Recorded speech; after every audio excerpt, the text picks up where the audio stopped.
Monsieur le secrétaire perpétuel de l'Académie des sciences morales et politiques, cher Jean-Robert, Madame la rectrice de l'Académie de Versailles, Monsieur le recteur de l'Académie de Créteil, Monsieur le président de l'Académie des sciences morales et politiques, Madame l'académicienne, Madame la secrétaire générale de l'Académie des sciences morales et politiques, Madame la présidente du Conseil supérieur des programmes, cher Souad, Monsieur le doyen des inspecteurs du second degré, Madame la déléguée académique aux arts et à la culture, Mesdames et Messieurs les inspecteurs, Mesdames et Messieurs les chefs d'établissement, Mesdames et Messieurs les professeurs, chers élèves.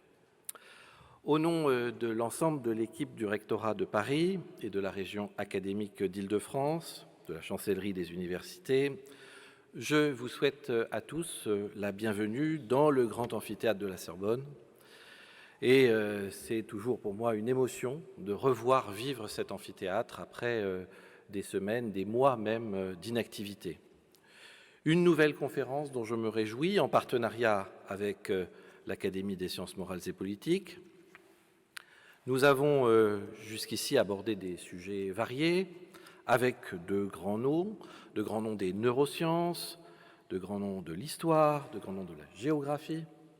Aujourd'hui, nous nous réunissons pour une séance autour d'un grand nom de la philosophie. En effet, nous avons l'honneur et le plaisir de recevoir Madame le professeur Tiercelin, qui va nous inviter à nous questionner sur la liberté de penser, rien que cela. Il est de mon devoir de souligner, chers élèves, la chance que nous avons de pouvoir écouter une philosophe aussi renommée, dont le parcours impressionne tant il est diversifié et brillant. Vous avez, chère Madame l'académicienne, marqué les études philosophiques par vos travaux sur Peirce et Beckley, par les pistes que vous avez ouvertes sur les sentiers ardus de l'épistémologie, de la philosophie, de la pensée et de la connaissance. Vous avez à votre actif de nombreux ouvrages respectés. Je citerai le ciment des choses, bien sûr, traité de métaphysique publié en 2010. Vous vous intéressez notamment, pour approfondir votre réflexion, à la sémiotique, l'étude des signes et de leur signification. Normalienne, vous devenez Madame agrégée de philosophie en 1972. Vous présiderez d'ailleurs le jury de ce prestigieux concours par la suite. Vous complétez votre formation par un DEA de sociologie sous le patronage de Pierre Bourdieu.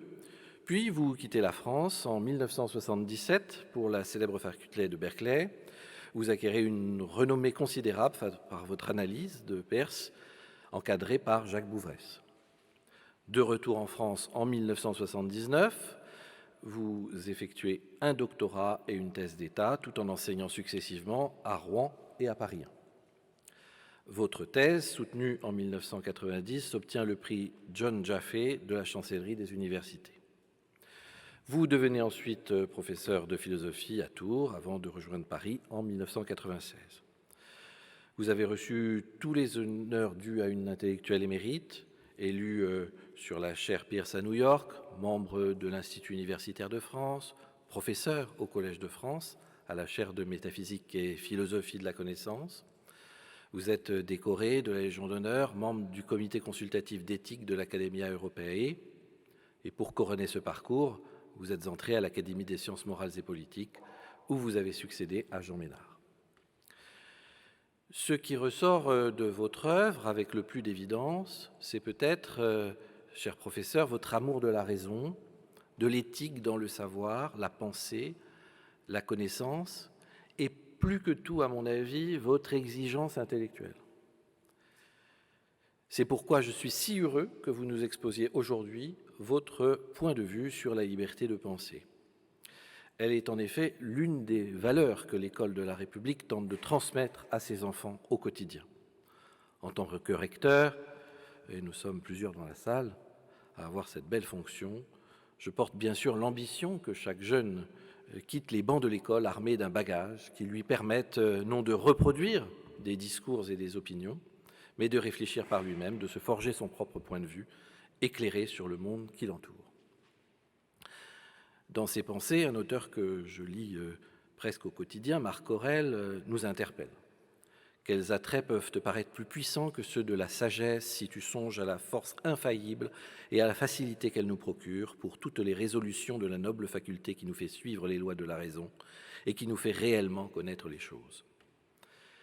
Là réside en effet le véritable enjeu, connaître réellement les choses. Car, comme vous l'avez mentionné récemment dans une tribune à la presse, Madame, le savoir est un risque. En transmettant la connaissance, l'on admet la possibilité que nos élèves forment un avis différent du nôtre, entrent en désaccord. On accepte d'être bousculés peut-être dans nos convictions. Cela est dans l'ordre des choses et il est bon que vous soyez capables de le faire, chers élèves. Mais l'on s'expose aussi au danger d'assister au détournement des savoirs, utilisés à mauvais escient, dépassés par les croyances fanatiques, les intérêts personnels, l'opinion, la doxa. C'est pourquoi, afin de former des penseurs véritablement libres, nous devons accompagner la transmission des contenus de celle d'un sens aigu de la responsabilité, leur proposer, sur le modèle de Marc Aurèle, un apprentissage complet de ce qu'il appelait le métier d'homme. Avec le droit à l'éducation vient en effet un devoir que chacun d'entre nous se doit d'observer, celui de conserver en toutes circonstances un sens critique qui nous fasse distinguer le fait de la croyance, la réalité de la doxa, des opinions et des sentiments. Il est nécessaire de les prendre pour ce qu'ils sont, de ne pas les laisser interférer avec notre raisonnement. Il nous faut douter sans cesse, ce doute impitoyable qui pourtant affirme mieux que tout notre être, notre existence.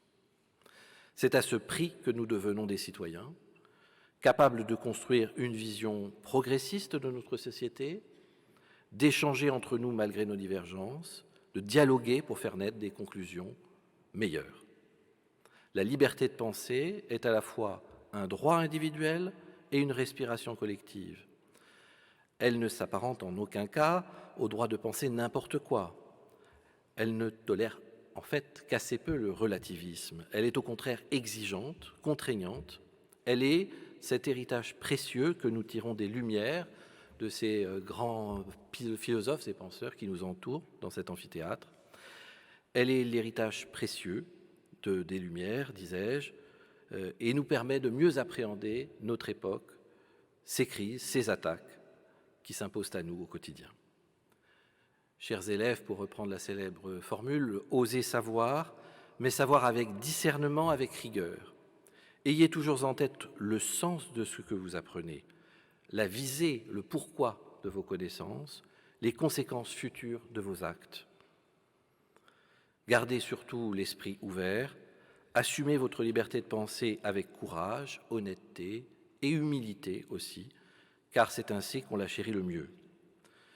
Je me réjouis vraiment très sincèrement que vous soyez venus, aussi nombreux qu'il était possible de vous inviter, pour écouter Madame l'académicienne Tiercelin, car je suis persuadé qu'elle nous donnera des clés pour y parvenir.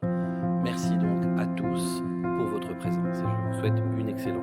Je suis Jean-Robert Pitt, secrétaire perpétuel de l'Académie des sciences morales et politiques et j'occupe le fauteuil du géographe dans la section Histoire et Géographie. Ce nom de sciences morales et politiques fait sourire parfois parce que le rapport entre la politique et la morale apparaît peu évident à un certain nombre de gens, mais en réalité le mot morale s'applique aux mœurs, c'est l'étude des mœurs. Cette académie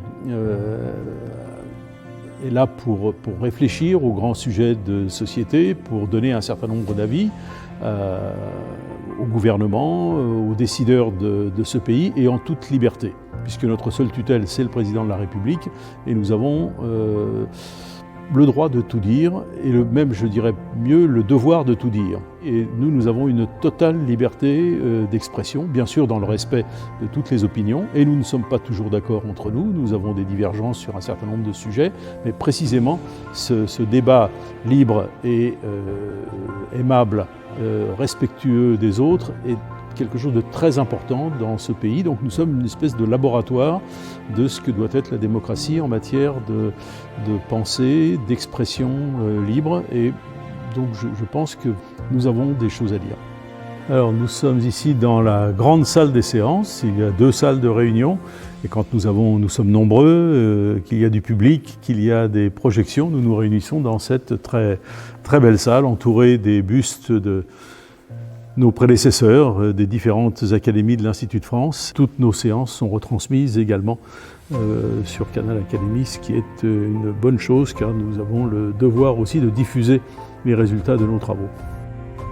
Alors nous sommes 50 et nous nous réunissons tous les lundis après-midi sur un thème annuel qui est choisi par le président en accord avec l'Académie bien entendu. Par exemple cette année nous avons traité du pouvoir.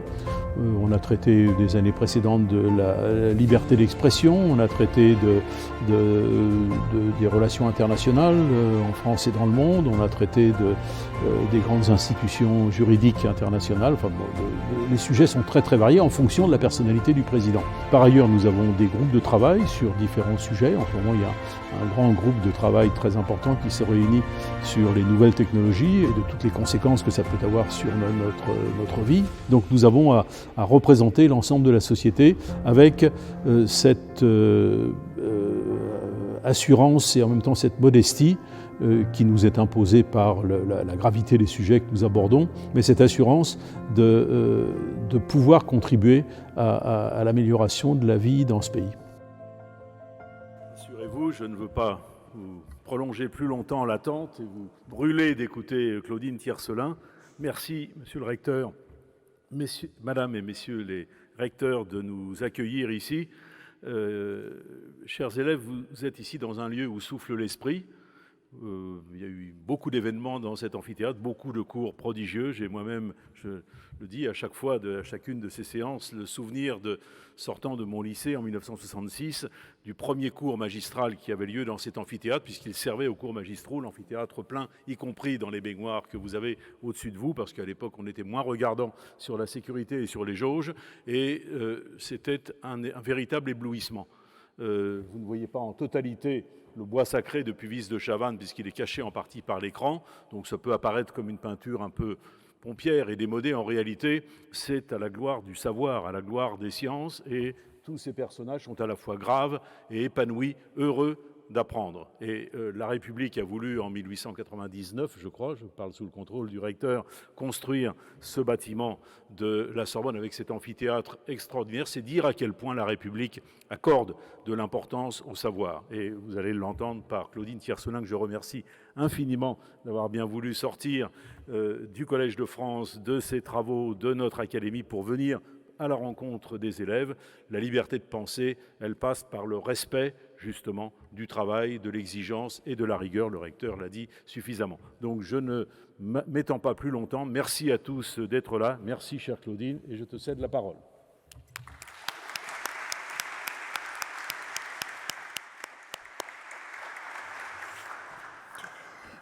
Merci à tous. Et merci de me faire l'honneur et l'amitié de votre présence et de vos visages. Si être libre implique qu'il soit au moins concevable d'échapper en quelque façon au réseau serré de tel ou tel déterminisme, alors assurément nous sommes tentés de dire tout de go que nous sommes libres de penser. Car ce qui nous distingue d'un chou ou d'un caillou, c'est précisément l'expérience que nous faisons de penser, en tout temps, en tout lieu, et à n'importe quoi, aussi naturellement que nous respirons.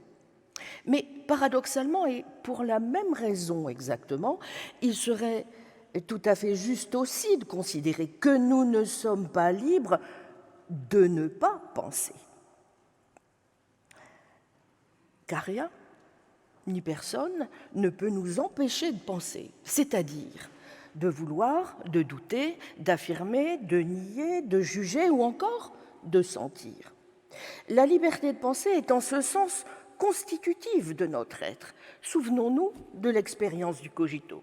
Descartes est en proie au doute le plus radical. Il ne croit plus à ses sens. Il ne sait pas s'il rêve ou s'il est éveillé. Il ne sait plus si 2 et 2 font 4, car il se pourrait qu'il fût victime d'un dieu trompeur. Aussi finit-il par appeler à la rescousse un malin génie qui va en une hyperbole radicale lui faire tenir pour faux tout ce en quoi il peut envisager le moindre doute.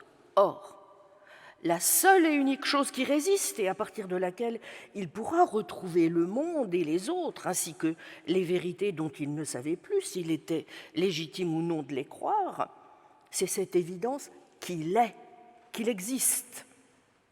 Non pas du tout comme une conséquence du fait qu'il pense, contrairement à ce que pourrait faire accroire cette formulation maladroite du cogito ergo sum, mais qu'il est très exactement dans le temps où il pense.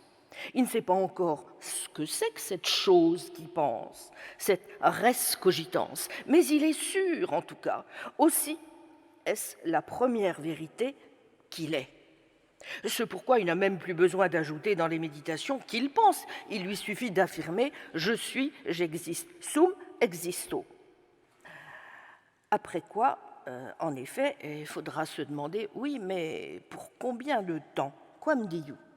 Et la réponse fuse « pour autant, et pour autant seulement que je pense ». Et on connaît la suite. De cette expérience bien connue, nous pouvons déjà tirer une première leçon. Si penser est ontologiquement inscrit en nous, alors cela explique que tout ce qui se présente à nous comme une atteinte, comme un empiètement à son plein exercice, nous soit tout bonnement intolérable. C'est parce que cette liberté est constitutive de notre être homme, de notre être citoyen aussi, que nous sommes si attachés aux formes sous lesquelles elle s'exprime, aux obstacles qu'elle rencontre, qu'il nous faut pour la préserver à titre individuel et social surmonté. Liberté de penser et cette fois, liberté de conscience, liberté d'expression, liberté de la presse, liberté économique aussi, et bien sûr, liberté politique. Eh bien, dans le peu de temps dont nous disposons, chers amis, et parce que je voudrais être sûr de pouvoir échanger avec vous, je vais simplement, dans ce qui suit, évoquer quelques ressorts de cette liberté de penser, ainsi que les principales causes d'interférence, de désorientation et de domination qui la menacent, avant d'indiquer quelques raisons pour lesquelles nous avons intérêt à ne pas forcément la concevoir à l'aune de notre seule liberté intérieure. Après quoi, je montrerai l'importance que joue pour les citoyens que nous sommes la liberté de penser et donc le sens de son inscription dans la sphère politique et publique. Ce qui me conduira à vous proposer quelques rapides pistes de réflexion sur les conditions les plus favorables, à mon sens, à son plein exercice. Alors commençons donc, si vous le voulez bien, par les ressorts de l'exercice de la liberté de penser et par les principaux obstacles qu'elle rencontre. Vous avez noté que j'ai pris le terme « penser » au sens finalement assez large que lui donne Descartes. Vouloir, douter, affirmer, nier, juger ou encore sentir. Il n'y a pas de raison, en effet, de considérer que penser, c'est se livrer à une activité qui ne concernerait, par exemple, que l'intellect. Il n'est pas anodin, évidemment, que Descartes insiste dans sa définition sur l'importance de la volonté, car le libre arbitre va pour lui de pair avec la possibilité même de juger, laquelle suppose certes que nous y associons notre entendement, mais un entendement dont on sait que pour Descartes il est fini, là où notre volonté, elle, est infinie. Si nous commettons des erreurs qui entravent donc l'exercice même de la pensée, c'est d'ailleurs parce que nous nous précipitons, du fait même de cette infinitude de notre vouloir, alors que notre entendement ne dispose pas encore d'idées suffisamment claires et distinctes. Nos facultés sont parfaites, chacune en son genre, mais nous sommes responsables de nos erreurs de jugement, car nous allons trop vite et tranchons alors que nous n'avons pas encore réussi à vaincre nos idées confuses et nos préjugés et préventions. Lorsque Spinoza, en revanche, dans le traité de la réforme de l'entendement, se met en quête d'un vrai bien qui lui permette enfin de sortir de l'état de détresse pathologique où l'on plongeait ces faux biens que sont notamment les plaisirs et les honneurs, il n'est pas du tout convaincu pour sa part que le libre arbitre soit autre qu'illusoire et il fait davantage confiance à sa puissance de réflexion. Il lui est aussi difficile que Descartes d'y parvenir, mais il ne voit d'autre issue quant à lui d'en sortir, ce à quoi il parvient, en dépit de maintes rechutes, qu'à la condition de pouvoir, comme il le dit, réfléchir à fond. Il n'empêche, ce qui apparaît dans un cas comme dans l'autre, c'est à quel point l'exercice de la pensée n'a rien d'une promenade de santé, et que si nous voulons sortir de l'état pathologique où nous sommes, nous ne devons pas nous bercer de l'illusion que nous allons suivre un chemin de rose. Mais pourquoi donc cet exercice, qui nous est pourtant en même temps aussi naturel que la respiration, est-il rude à ce point? Eh bien, pour une raison de fond. Penser, avons-nous dit, c'est entretenir un rapport au monde qui passe nécessairement par ce que nous pouvons appeler un moi, une conscience, une intériorité, à laquelle nous avons, semble-t-il, un accès privilégié, en première personne. Penser, c'est sentir, percevoir, vouloir, mais c'est aussi avoir des idées, des représentations, des croyances, des opinions qui nous rattachent aux autres et au monde et nous dirigent vers eux. C'est pourquoi la pensée a une visée, une intentionnalité. Penser, c'est aussi cette capacité extraordinaire de penser la pensée elle-même. Bref, d'être, comme on le dit parfois, une capacité méta-représentationnelle. Mais arrêtons-nous un peu plus sur ce qui se passe lorsque nous pensons quelque chose, au sens où nous avons une idée, une représentation, ou encore lorsque nous entretenons une croyance. Pourquoi donc, comme en témoignent les expériences respectives de Descartes et de Spinoza, cela n'a-t-il rien d'un exercice apaisé? Eh bien parce que l'exercice de la pensée suppose la remise en cause de nombre de nos croyances et opinions, à commencer par celles que nous avons reçues dans notre tendre enfance, de notre environnement familial, de nos traditions culturelles. Et ce déracinement, ce dépaysement pourtant nécessaire si nous ne voulons pas, plus exactement, avancer dans la vie en prenant des vessies pour des lanternes et en restant prisonniers de nos erreurs, préjugés et superstitions, crée inévitablement de l'inconfort, un épouvantable malaise. Car nous sommes ainsi faits que nous avons horreur de rester en suspens. Or, penser, c'est le plus souvent cela.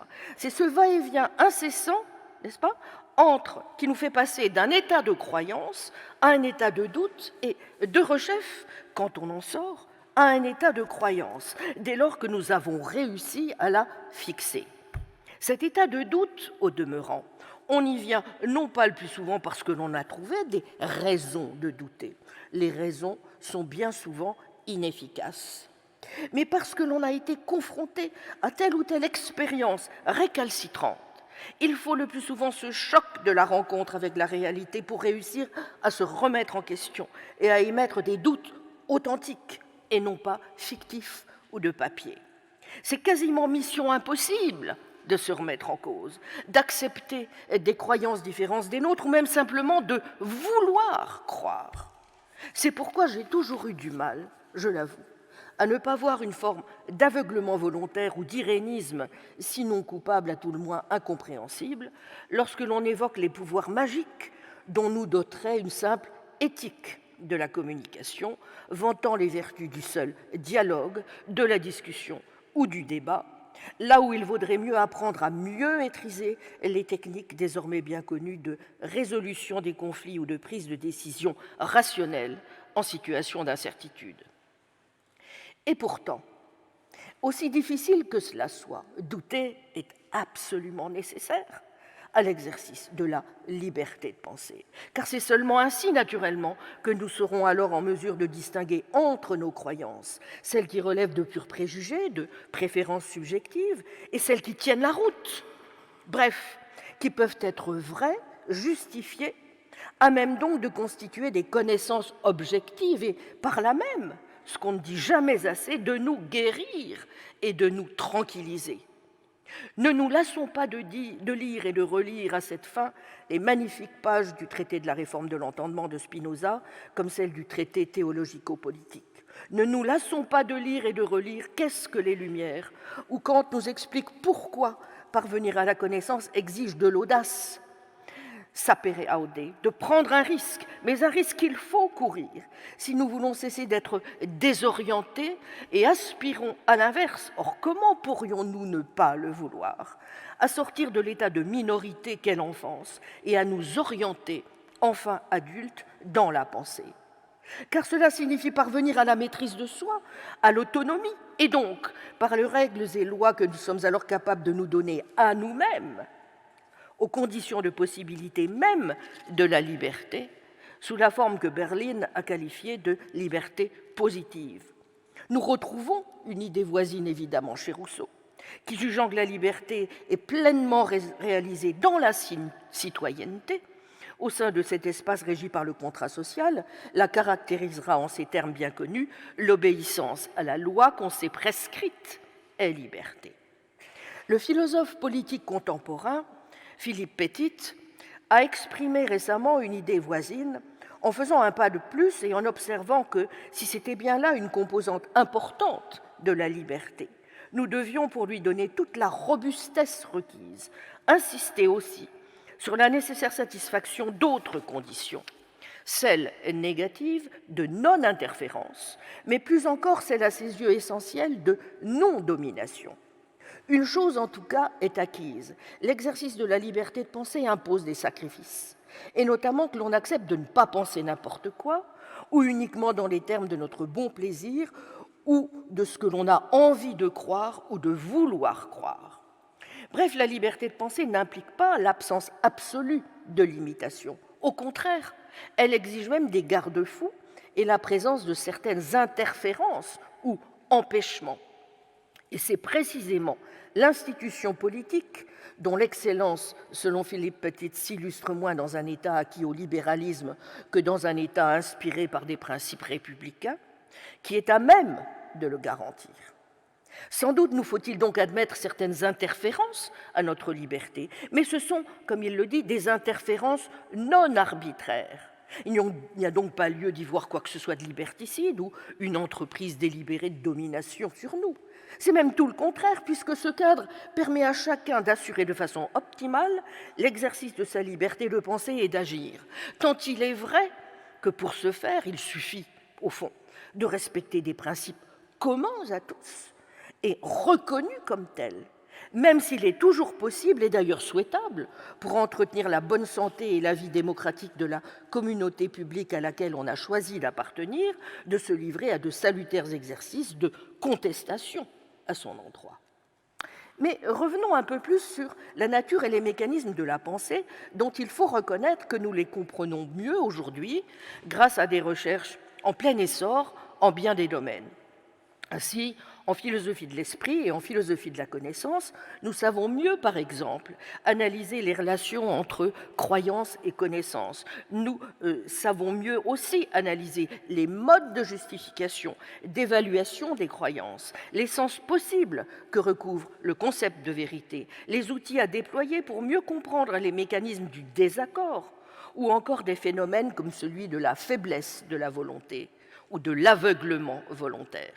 Mais nous devons aussi ces progrès aux travaux des philosophes sur la métacognition, sur l'épidémiologie des croyances, menés en collaboration étroite avec les sciences cognitives, les neurosciences, ainsi qu'avec l'anthropologie sociale et cognitive. En particulier, nous comprenons mieux pourquoi, comme j'y ai insisté, il ne faut pas sous-estimer le fait qu'une croyance ou une opinion correspond beaucoup moins à un état où se trouverait notre esprit, bien calé dans notre fort intérieur, qu'à une disposition solidement ancrée en nous à agir de telle ou telle sorte, et sur laquelle, pour cette raison même, nous n'avons la plupart du temps qu'un contrôle partiel. Ce pourquoi, une fois encore, on ne peut douter ou croire à volonté. N'en déplaise à Descartes, qui fait, comme on l'a vu, de la possibilité et de la nécessité du doute le point de départ radical et le fondement de la connaissance, douter n'est pas aussi facile que mentir. D'ailleurs, tout comme Spinoza, Descartes le sait fort bien, qui revient si souvent sur l'importance de la persuasion pour se maintenir dans l'état de doute auquel il est si tenté de renoncer pour retrouver le confort des croyances de son enfance. Car douter n'est pas naturel, tout simplement parce que nous ne pouvons pas nous défaire de toutes nos croyances. Si en nous levant le matin, nous ne croyons pas que la terre est sous nos pieds, mais nous ne sortirions même pas de notre lit. Et cela vaut d'un nombre impressionnant de nos croyances les plus ordinaires et les plus vitales. En d'autres termes, nous ne pensons jamais à partir d'un point de vue de nulle part, en apesanteur. Et nous pouvons en tirer un autre enseignement. La fragilité même de ce que dans le jargon des philosophes on appelle le volontarisme doxastique doit nous rendre plus sensibles au fait que l'exhortation évidemment nécessaire à l'esprit critique, l'un des principes de l'esprit des Lumières, n'est sans doute pas suffisant. C'est là un point capital que devraient davantage prendre en compte les éducateurs.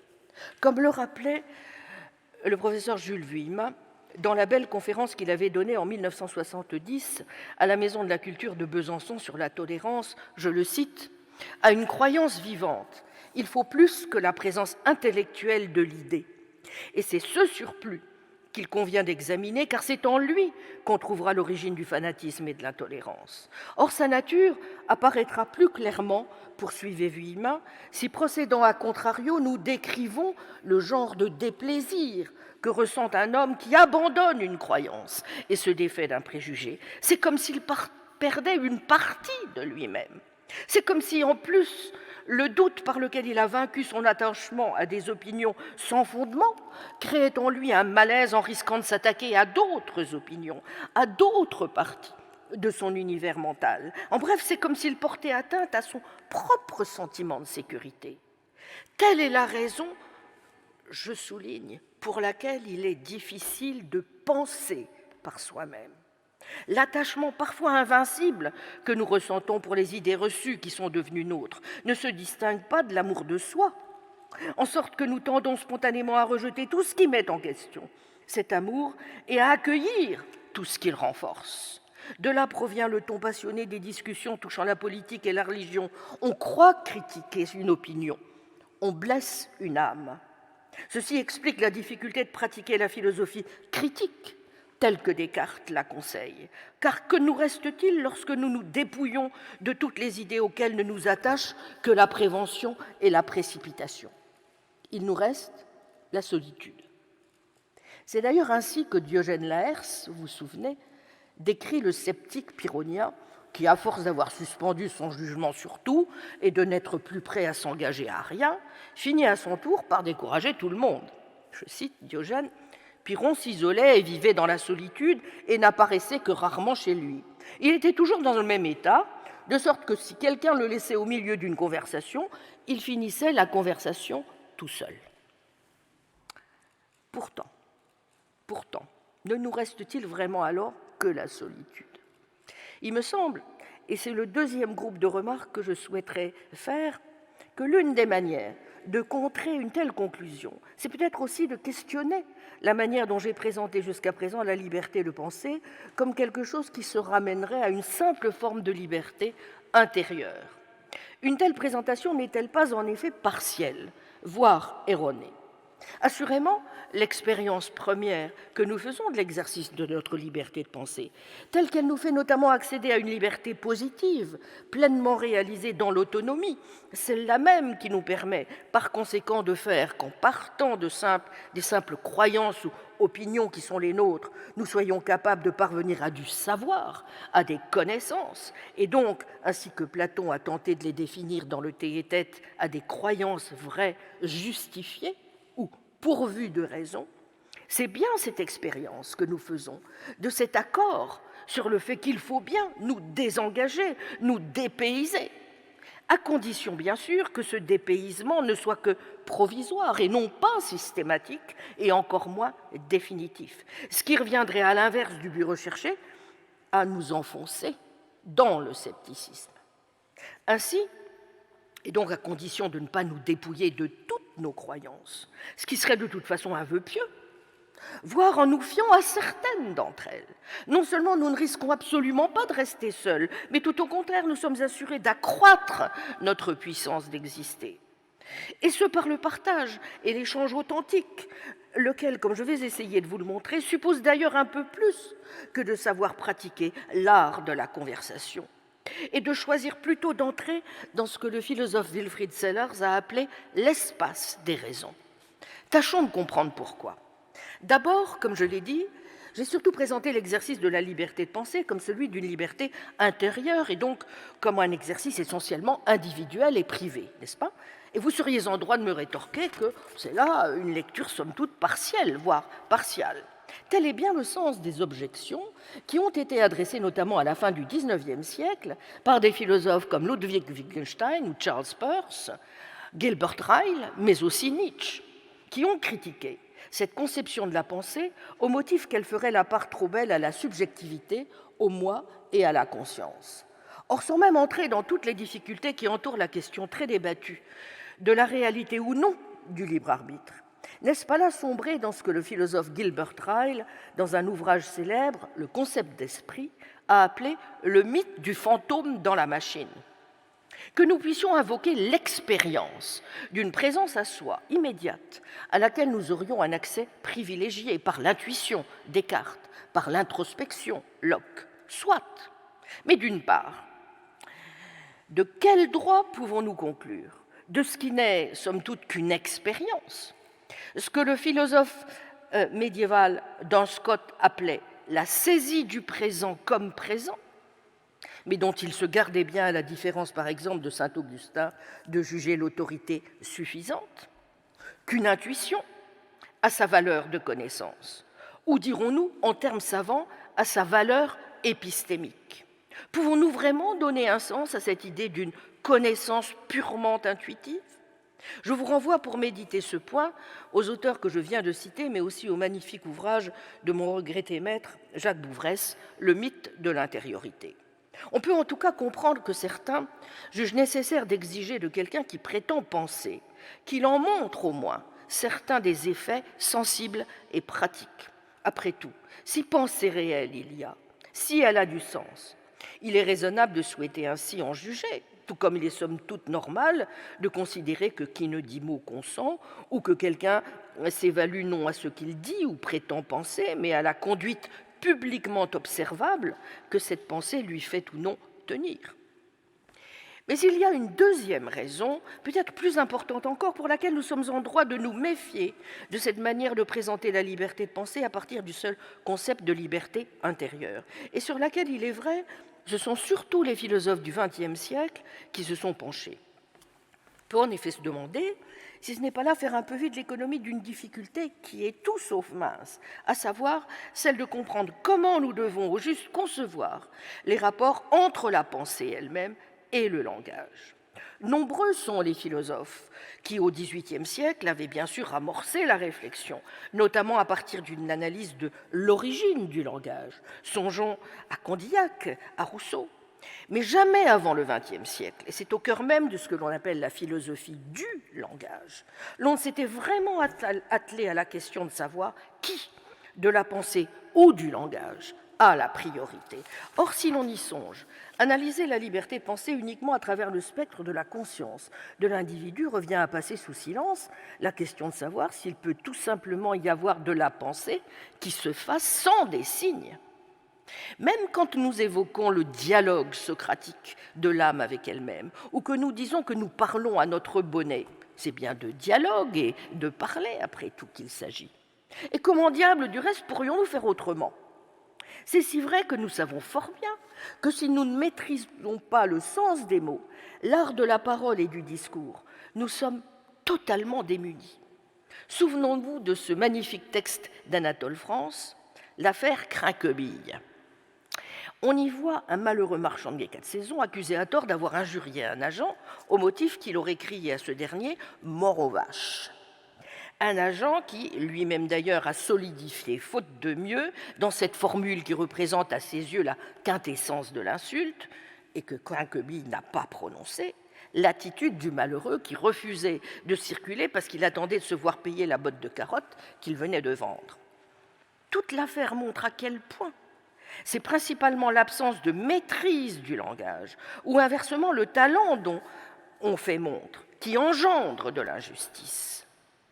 Et à quel point aussi on écoute d'abord celui non seulement qui présente bien, qui a pour lui tous les signes de l'autorité, notamment militaire ou judiciaire, mais aussi celui qui parle bien, comme l'avocat au discours duquel Crinquebille ne comprend que goutte.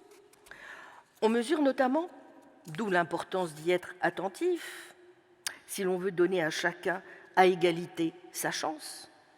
À quel point maîtriser le langage, c'est être capable de distinguer, par exemple, la mention et l'usage, de comprendre le rôle crucial du contexte pour la détermination de ce que les mots que l'on emploie veulent dire. Toute chose qui échappe à Crinquebille. C'est pourquoi il est finalement tout étonné et encore plus perdu lorsque, allant au sortir de prison de misère en misère et ne voyant finalement d'autre issue que de chercher à retrouver le confort et la propreté du carrelage de son ancienne cellule, avisant un malheureux gendarme qu'il croit insulté en lui disant cette fois pour de vrai « mort aux vaches », il n'attire de la part de ce brave homme que de la commisération. Car non, vraiment, ce ne sont pas des choses à dire. Gare au langage, donc. C'est pourquoi l'école et ses maîtres que nous devons chérir, ici encore, comptent tant pour nous aider à en saisir tous les ressorts, et notamment à mieux nous préserver des pièges qu'il nous tend et des pires manipulations qu'il permet. Mais il y a une troisième raison pour laquelle, voyez-vous, il me semble que nous avons intérêt à ne pas concevoir la liberté de penser, ou en tout cas pas exclusivement, ni même prioritairement à l'aune de la liberté intérieure, et c'est celle-ci. Penser, ai-je dit, c'est avoir des idées, se représenter les choses d'une certaine façon et les exprimer. Mais ce qui fait la beauté, comme la force de nos idées, car elle est réelle, c'est le fait qu'elles échappent à un moment donné à celui qui s'est employé à les avoir et à les communiquer, et donc qu'elles acquièrent un caractère non plus privé, mais public. C'est ce que voulait dire le philosophe Gottlob Frege quand il distinguait ce qui est de l'ordre de la représentation, Vorstellung, et ce qui est de l'ordre de la pensée à proprement parler, Gedanke. La pensée, c'est ce qui échappe et devient irréductible au quidam qui a pu avoir telle ou telle idée ou se trouver dans tel ou tel état mental, à tel ou tel moment, dans telle ou telle culture ou société. Sans doute a-t-il fallu que le théorème de Pythagore fût l'objet d'une représentation propre à un individu du nom de Pythagore. Mais ce qui fait désormais de ce théorème une pensée, c'est qu'elle reste vraie et objective, quelle qu'ait pu être la représentation du dénommé Pythagore. Et on pourrait dire en temps, évidemment, vous comprenez bien, des pensées exprimées depuis des siècles par les livres ou les œuvres de toutes sortes. C'est ce caractère public et donc aussi commun et partageable qui est caractéristique évidemment du savoir et dont nous ne mesurons pas assez à quel point il est la condition même de notre liberté tout court. C'est ce que rappelaient inlassablement, à la suite des philosophes des Lumières, des penseurs comme Orwell ou Bertrand Russell. La possibilité pour tout un chacun d'accéder par lui-même à des vérités objectives est la condition requise pour pouvoir conduire sa vie et sa pensée à partir de sa propre expérience et de ses propres jugements. C'est la condition de ce que Russell appelait le respect de soi et de ce que la tradition rationaliste des Lumières appelait penser par soi-même. Vous vous souvenez sans doute de ce fameux passage de 1984. Le parti vous disait de rejeter le témoignage de vos yeux et de vos oreilles. C'était son commandement ultime et le plus essentiel. Le cœur de Winston défaillit quand il pensa à l'énorme puissance déployée contre lui, à la facilité avec laquelle n'importe quel intellectuel du parti le vaincrait dans une discussion aux arguments subtils qu'il serait incapable de comprendre et auxquels il pourrait encore moins répondre. Et cependant, c'était lui qui avait raison. Ils avaient tort et il avait raison. Il fallait défendre l'évident, le bêta et le vrai, the obvious, the silly and the true. Les truismes sont vrais, cramponne-toi à cela. Le monde matériel existe, ses lois ne changent pas, les pierres sont dures, l'eau est humide et les objets qu'on lâche tombent vers le centre de la Terre. Avec le sentiment qu'il posait un axiome important, il écrivit « La liberté, c'est la liberté de dire que 2 et 2 font 4. Si cela est accordé, tout le reste suit. » Ce n'est pas par hasard, bien sûr, si Orwell choisit comme exemple de vérité les jugements arithmétiques 2 plus 2 égale 4, mais aussi, vous l'aurez noté, des jugements de perception. Les pierres sont dures. Car ce que ces énoncés ont en partage, c'est de pouvoir être légitimement assumé par tout un chacun, indépendamment de l'accord ou du désaccord de la communauté à laquelle il appartient. Comme on a pu le dire à propos de ce passage, une fois qu'un membre de notre communauté linguistique est devenu compétent dans l'application des concepts appropriés, perceptuels ici ou arithmétiques, vous voyez, ce sont deux types de jugements dont il peut facilement établir individuellement et par lui-même la vérité ou la fausseté. Une fois qu'il a acquis les concepts appropriés et qu'il les a complètement maîtrisés, eh bien ce sont des domaines où il est capable de prononcer un verdict sans s'occuper de ce que devient au sein de sa communauté le consensus les concernant. Quand le verdict concerne par exemple quelque chose que vous êtes le seul à avoir vu, vous avez d'excellentes raisons, a priori, de vous fier davantage à votre propre vision de l'événement qu'à une version contradictoire parue, par exemple, dans le journal. Ce qui me conduit, pour finir, à un troisième groupe de remarques. Si ce que je viens de dire est correct, alors jusqu'à un certain point, cela n'a aucun sens, sauf pour un Pyrrhon, de s'imaginer que penser, ce puisse être pensé seul. Penser, c'est penser avec les autres, c'est penser en société. L'homme est un roseau pensant, mais c'est aussi un animal politique. Simplement, c'est bien là aussi que le plus souvent nous sentons à quel point les conflits et les désaccords sont puissants et tenaces et où les atteintes à notre liberté de penser, sous toutes les formes où elles s'expriment, comme je l'ai dit, liberté de conscience, d'expression, de presse, se font le plus sentir.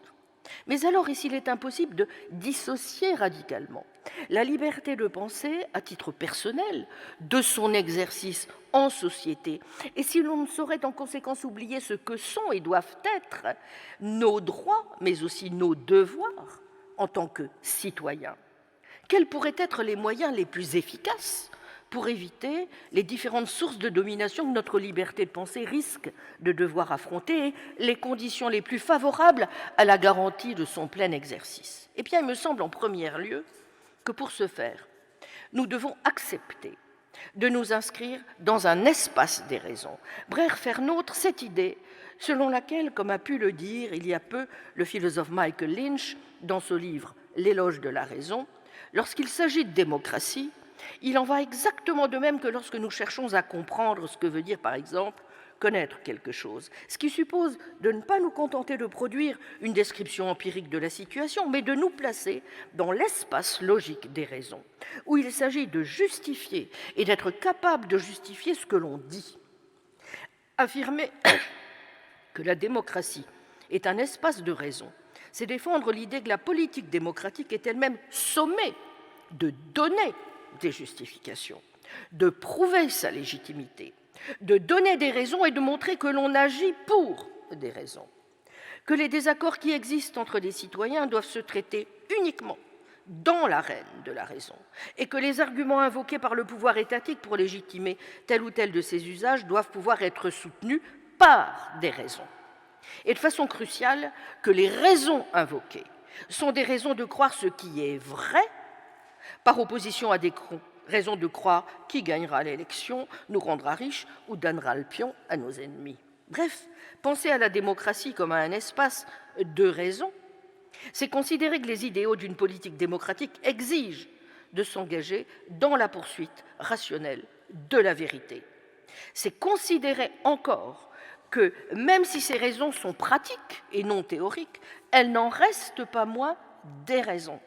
Si nous devons traiter les autres comme des agents dignes d'un égal respect, alors il nous faut nous engager dans le processus qui consiste à donner et à exiger des raisons de ce que nous devons croire. Et les raisons que nous invoquons, du moins celles que nous invoquons sur la place publique, doivent provenir de méthodes qui ont en elles-mêmes un caractère démocratique. Là où nous ne donnons pas de raison de nos croyances, ou bien là où nous recourons à des méthodes qui sont secrètes et isolées, réservées à quelques-uns, nous risquons non seulement l'incohérence, mais nous risquons purement et simplement de sortir tout bonnement de l'espace démocratique. La deuxième exigence à laquelle nous devons nous efforcer de tendre, c'est celle qui consiste à ne pas nous satisfaire de l'idée, pourtant fortement répandue, que nous devrions, dans l'espace public, non pas viser la vérité, mais nous contenter du consensus. Voilà qui procède certes d'un souci louable, tant il est nécessaire de parvenir à une société apaisée où les désaccords auraient, sinon disparu, du moins trouvé une forme de conciliation raisonnable. C'est la position du philosophe libéral John Rawls, qui préfère adopter une attitude qu'il caractérise d'abstinence épistémique et appelle à un simple consensus des citoyens par recoupement. Mais pourquoi céder aussi vite au découragement ? Et pourquoi aussi aisément et rapidement réduire l'un des idéaux majeurs des Lumières, celui de la poursuite inlassable de la vérité par la connaissance, à celui de consensus? Ça ne va pas du tout de soi. Autant il faut tenir pour des biens inaliénables, n'est-ce pas, la capacité de chacun à raisonner en pleine autonomie, cette si chère liberté de pensée et d'expression, comme le rappelait Kant. Autant il serait absurde d'en conclure trop vite à l'égale vérité des opinions et de radicalement substituer le consensus à la vérité. On juge souvent le premier plus démocratique et l'on prône un pluralisme raisonnable. Les négateurs de la vérité avec un grand V sont prompts à ne voir en elle qu'un point de vue divin émanant de nulle part, voué à l'absolutisme du dogme ou à la seule infaillibilité pontificale. Mais on peut simultanément refuser l'idée que la vérité correspondrait au réel ou reflèterait une parfaite adéquation de notre esprit avec les choses et ne pas tenir la seule cohérence des opinions et l'accord des hommes entre eux pour des critères satisfaisants de la vérité et moins encore pour des gages suffisants d'une société vraiment démocratique. L'histoire est pleine de ces préjugés et autres croyances a priori, mais également de ces erreurs communes si longtemps entretenues à force de crédulité, de ténacité, mais plus encore d'autorité, de domination, n'est-ce pas ? Parvenir à une authentique démocratie d'opinion ne pourra certainement pas se faire dans l'angélisme. Ce serait commettre une double erreur, à mon sens, d'appréciation. Sur la nature de la croyance d'abord, et je crois vous avoir expliqué pourquoi, mais aussi pour une deuxième raison qui est celle-ci. Une méprise tout aussi grave serait en effet de sous-estimer la difficulté d'interprétation du fameux consensus auquel on peut éventuellement parvenir. Combien en effet de consensus extorqués ou plus subtilement acquis par manipulation. Quant à la tyrannie de la majorité qu'évoquait Tocqueville, elle n'est pas non plus toujours, on le sait, un vain mot, qui assurément voudrait se réclamer de l'intolérance. Mais si prenez la tolérance ou le politiquement correct, permet d'éviter l'accusation inconfortable de dogmatisme, voire de sectarisme, cela ne met pas systématiquement à l'abri, nous ne le voyons que trop, du relativisme, pire encore du cynisme qui fréquemment en découle. Or, souvenons-vous de Protagoras, si toutes les opinions se valent, on a tôt fait de considérer que rien du tout n'est vrai. Et la fameuse démocratie d'opinion n'est plus qu'un simulacre quand elle ne se résume pas à une vaste opération de parfaite démagogie. Bien souvent, en effet, le pluralisme raisonnable n'est qu'écran de fumée ou ne saurait à tout le moins suffire si nous voulons rester fidèles, comme nous le devons, à l'esprit des Lumières. Sans doute, ces exigences, qu'il serait à mon sens précieux de se donner, ne manqueront-elles pas de donner l'impression d'aller dans le sens d'une défense forcenée de la raison et de privilégier, selon l'imagerie répandue, la froide lumière de la raison à la chaleur du sentiment. Mais ce serait, à mon sens, se méprendre, là encore, sur plusieurs points. D'abord, ce serait en rester à une caricature de la raison, comme celle qu'on a souvent donnée d'elle en France, comme en Europe, il faut bien le dire, dans cet âge de l'éclipse ou du déclin de la raison, qu'aura été une bonne partie du XXe siècle, à partir des années 1920, et qui s'appuie davantage, en vérité, sur le concept hégélien d'une raison omnisciente et omnipotente que sur celui bien moins triomphant de l'Aufklärung.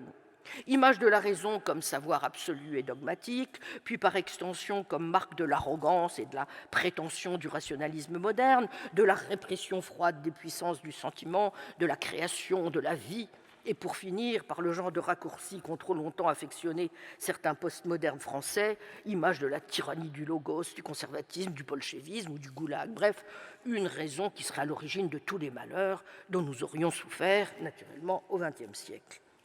Ensuite, ce qui serait tout aussi absurde, c'est que cela reviendrait à présenter la sensibilité comme totalement réfractaire à la raison, et à la réduire purement et simplement à telle ou telle forme mythique de l'intériorité ou encore au domaine de la sensiblerie ou de la Schwärmerei.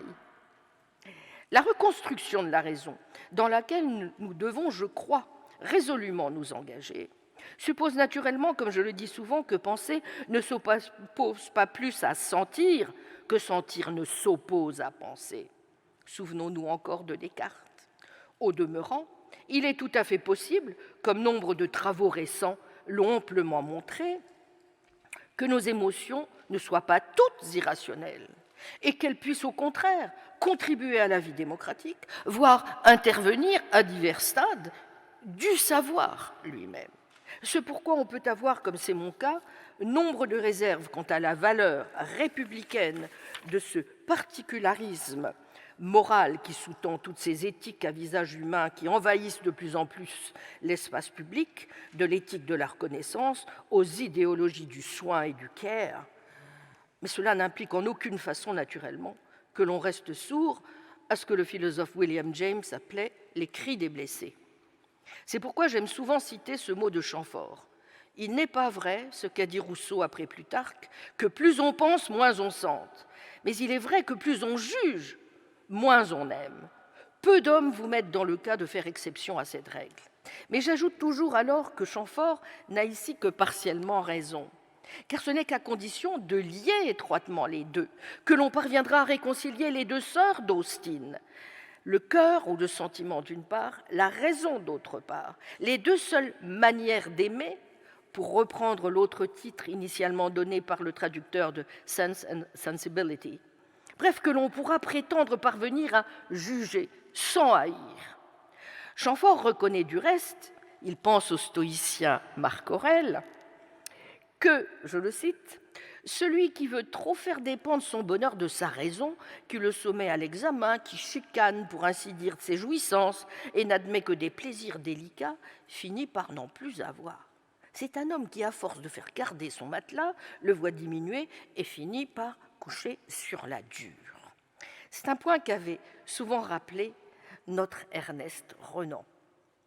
Il faut en tout cas être aveugle ou obsédé par les dualismes et les schématismes pour ne pas voir que se mêle toujours à la raison bien comprise une forme ou une autre, sinon de passion, de sentimentalisme.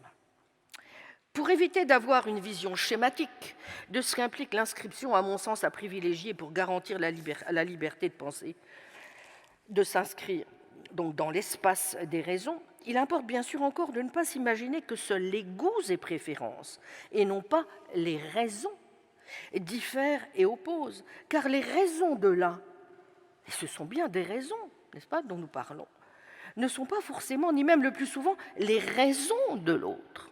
Si la tolérance exige d'être attentif aux différences dans les raisons autant que dans les goûts, qui songerait à nier que les raisons sont toutes légitimes? Après tout, on peut avoir d'excellentes raisons de préférer le juste au bien, mais de tout aussi excellentes raisons de préférer le bien au juste. Il arrive aussi que nos raisons de croire diffèrent de nos raisons d'agir. À quelles raisons devrons-nous alors accorder la prééminence? N'est-il pas éthiquement légitime, parfois même, de vouloir croire, en dépit de ce que nous disent les faits, voire contre toute évidence? Pour ma part, j'en doute. Mais j'admets que l'esprit religieux d'un William James, n'est-ce pas, le porte pour sa part, en ce sens. En tout cas, il importe à chacun d'affronter sereinement la question de savoir au moins si oui ou non les raisons épistémiques de croire doivent toujours l'emporter sur nos raisons pratiques, ou s'il n'y a pas dans certains cas, comme on dit, de pieux mensonges.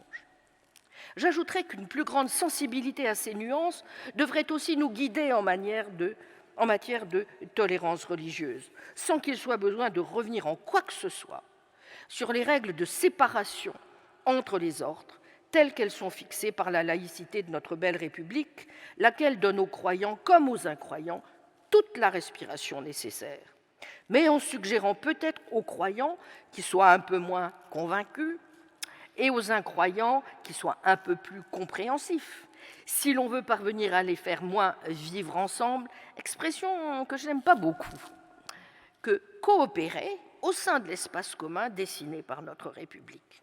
Relisons tout Condorcet, relisons Charles Renouvier, et pas seulement son manuel républicain de l'homme et du citoyen.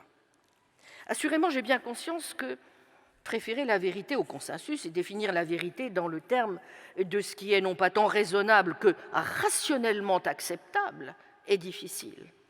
Mais c'est sûrement un progrès qui devrait permettre de réaliser l'idéal toujours à reprendre des Lumières, d'un consensus éclairé. Je vois bien aussi que l'on aurait tort de sous-estimer l'ampleur de la tâche, laquelle va bien au-delà, le plus souvent, de la simple recherche du consensus. En maintes occasions, il s'agit d'abord de clarifier les situations dans lesquelles chacun est, relativement à son voisin, un pair épistémique, comme on dit, et où subsistent, malgré cela, entre les protagonistes, des désaccords apparemment insurmontables.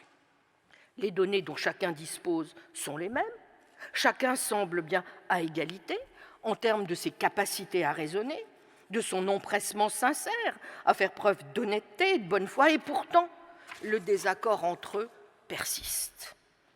On aura ici reconnu nombre de situations éthiques et politiques de la vie courante qui imposent pourtant des réponses et des décisions de notre part, pour ne rien dire de ce que, dans bien des cas, elles imposent aux politiques et aux législateurs.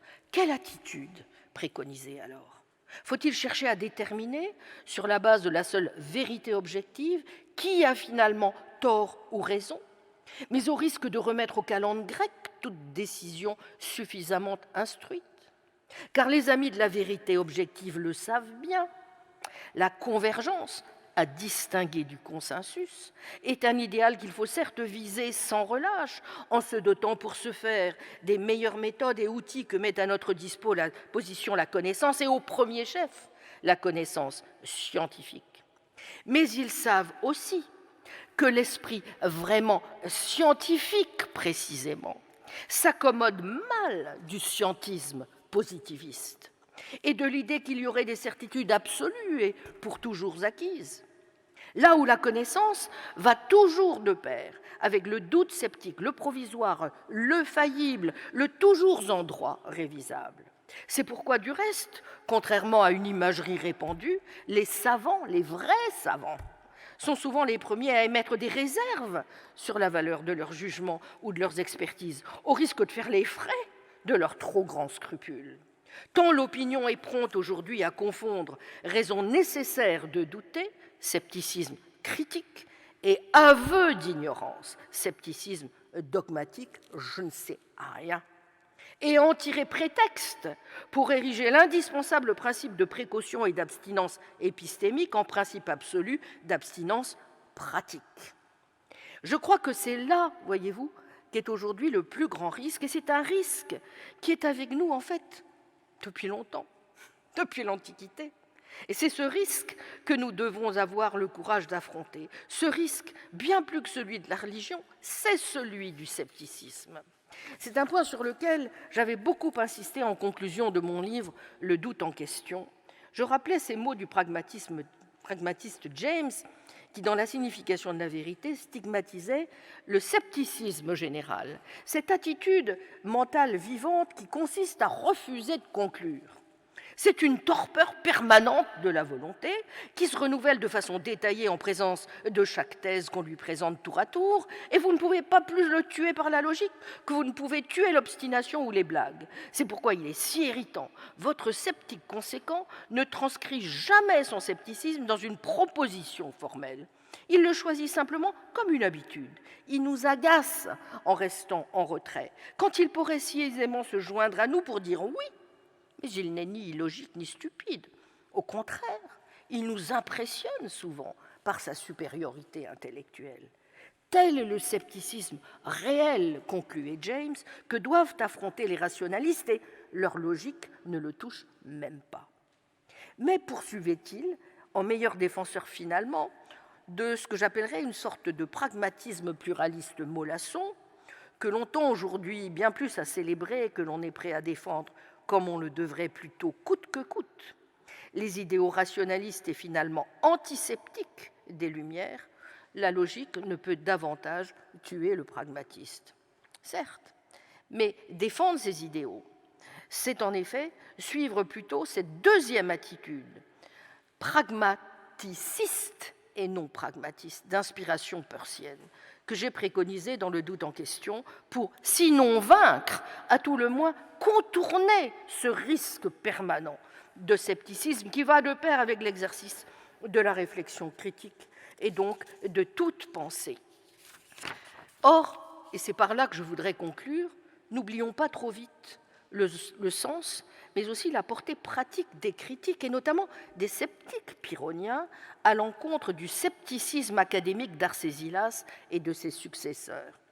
Un véritable sceptique n'est pas quelqu'un qui prétendrait savoir que l'on ne peut rien savoir. C'est quelqu'un, renchérissait Sextus Empiricus, qui sait mettre face à face les choses qui apparaissent aussi bien que celles qui sont pensées, de quelque manière que ce soit, ce qui, du fait de la force égale qu'il y a dans les objets et les raisonnements opposés, lui permet d'arriver d'abord à la suspension de l'assentiment et après cela à la tranquillité. Aussi, le livre 1 des esquisses pyrrhoniennes, vous vous en souvenez, est-il pour une bonne part un manuel des techniques à utiliser pour s'opposer aux apparences, en juxtaposant des considérations telles que nous devons admettre qu'elles sont équipolantes, également balancées de chaque côté de la question. On évite ainsi le dogmatisme négatif qui consisterait à affirmer que la question est sans réponse, ou même que la vérité est à jamais cachée. L'élégant pyrrhonien continue donc à chercher, en admettant seulement que la question est toujours ouverte et que tout simplement nous ne savons pas comment y répondre. Aussi peut-il éviter de croire et d'avoir des opinions. Il acquiesce aux apparences et se laisse guider par ses besoins et désirs naturels. Il se conforme aux mœurs et coutumes de sa société. Et il apprend, comme le médecin Sextus que prisait tant Montaigne, à exercer un art ou un métier. D'où le grand pouvoir de séduction de ce scepticisme, ni optimiste, ni pessimiste, du moins dans sa version antique, et qui permet, comme le disait joliment Pierre Pellegrin, dans la cacophonie des certitudes dogmatiques, de laisser espérer sans promettre, en témoignant d'une connexion entre la suspension de l'assentiment et le tranquille bonheur du sage, tout en se refusant les moyens de l'établir, en se laissant simplement guider par la modération des affects qui s'imposent à nous. Position séduisante, en effet, car est-ce là en effet autre chose que le bonheur même? Mais la médaille a un revers. En présentant la vie de celui qui n'a aucune croyance comme une vie tranquille et épanouissante, à l'inverse d'autres philosophes de l'Antiquité qui voyaient la poursuite de la vérité comme le moyen par excellence de parvenir à une vie heureuse et la connaissance comme la meilleure voie d'accès au bonheur et à la vie bonne, le pyrrhonien ne pose pas seulement la question de la possibilité de la connaissance, il pose aussi et surtout la question de sa désirabilité. C'est plus que suggérer que l'absence de trouble, ataraxia, est plus sûrement assurée si on renonce à cette poursuite.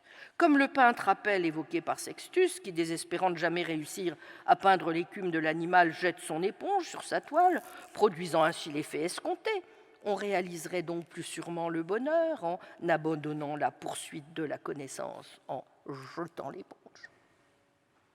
Assurément, libre à chacun de jeter au feu livres et papiers, de se résoudre à ne plus jamais renoncer au plaisir de la vie pour l'amour du raisonnement et de la philosophie, et comme nous le disait le bon gros David Hume, de préférer jouer au tric-trac et dîner en bonne compagnie.